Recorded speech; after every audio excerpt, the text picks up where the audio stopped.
오늘 거래를 마지막으로 살얼음판을 걷던 주식시장이 폐장했습니다. 코로나 팬데믹으로 어려워진 경제 침체를 막고자 공급된 막대한 유동성이 후폭풍으로 다가온 한 해였는데요.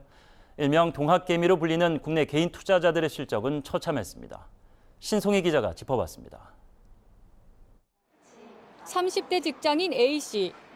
올해 주식 투자를 하다 마이너스 30%가량의 손해를 기록했습니다.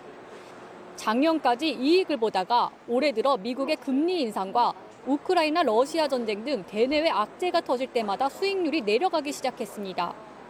삼성전자나 현대차 같은 대형주 위주로 투자를 했고요.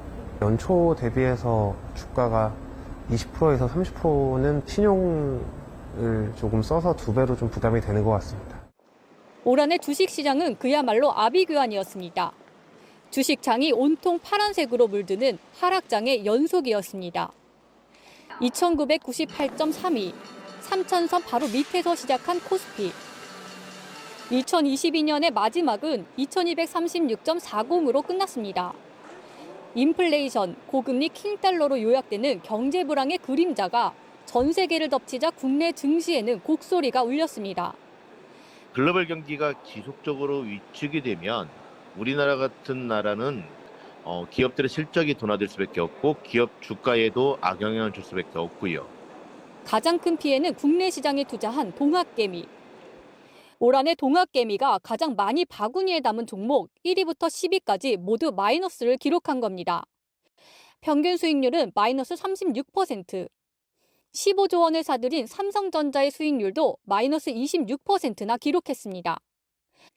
한때 10만 전자를 꿈꿨지만 이제는 6만 전자도 어려워졌습니다. 상황이 이렇다 보니 최근 동학개미는 투자보다는 예금이나 안전자산으로 몰리는 현상으로도 이어지고 있습니다. 환율도 그렇고 변동성이 좀 많이 커져가지고 아무래도 리스크한 것보다는 안전성 자산으로 많이 이동을 하는 것 같더라고요. 은행의 예금 금리가 좋다 보니까 그쪽으로 많이 알아보고 있습니다. 고금리 현상은 내년에도 지속될 것으로 예상되는 만큼 증시 약세와 위험자산 기피 현상은 내년에도 계속될 전망입니다. OBS 뉴스 신송입니다. 네, 앞서 보셨다시피 올해 주식시장은 개인 투자자들에게는 너무나 가혹한 그런 한 해였는데요. 그러면 내년에는 과연 괜찮을지 신송희 기자와 해답을 찾아보는 시간 갖도록 하겠습니다. 신 기자, 네. 개인 투자자들이 산 종목 10가지 중에 오른 게 하나도 없었다. 다 마이너스 수익이다. 네. 올 초에는 주식시장 괜찮았던 것 같은데 왜 이렇게 급변했습니까? 네, 맞습니다. 1월 초까지만 해도 코스피는 2,900선을 지킬 정도로 굉장히 선방한 모습을 보였는데요. 하지만 미국 중앙은행의 강한 긴축, 그러니까 일단 금리 인상이 직접적인 영향을 줬습니다. 미국 중앙은행은 3월 FOMC에서 기준금리를 25bp 인상을 했는데요. 이는 3년 3개월 만의 인상이었습니다. 당시 미국 GDP 성장률도 하향 조정되고 반대로 물가는 상향되면서 경기 불황에 대한 조짐을 보이기 시작했습니다.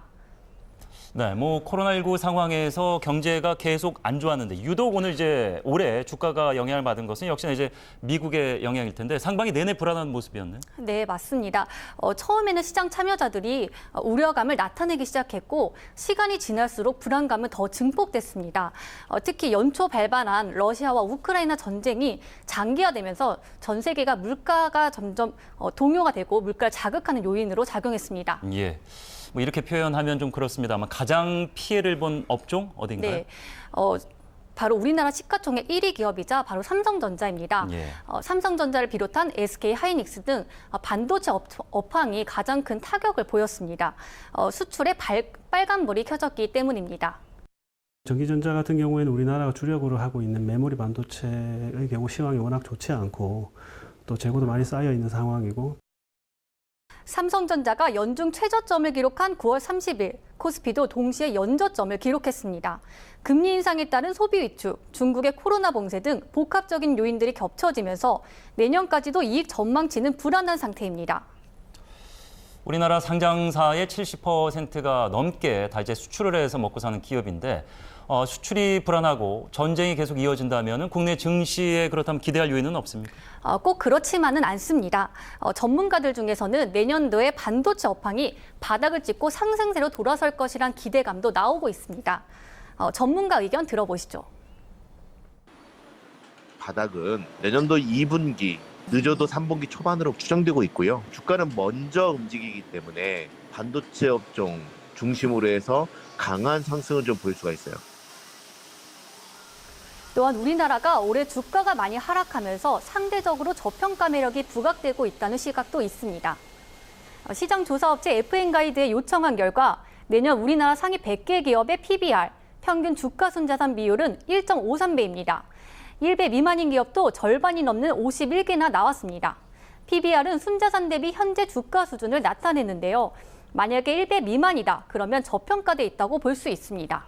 네, 뭐 글로벌 경제 상황이나 국내 상황을 다 감안해도 우리나라 기업들 전반적으로 좀 제대로 평가를 못 받고 있다 이렇게 봐야 됩니까? 네, 맞습니다.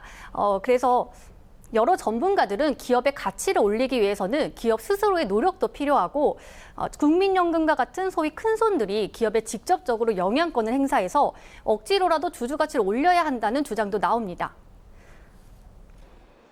미국의 자본시장을 지키는 파수꾼 역할을 연기금들이 하고 있습니다. 연기금들이. 주주 권리를 찾을 수 있는, 복구할 수 있는 그런 법제도 장치가 미비한 데다가 국민연금이 적극적으로 나서 이사는 회사만을 위해서 일하는 게 아니고 모든 주주를 위해서 일한다고 보완만 되면은 본질적인 이제 문제는 주주 간의 이해관계 불일치로부터 비롯되는 거고요.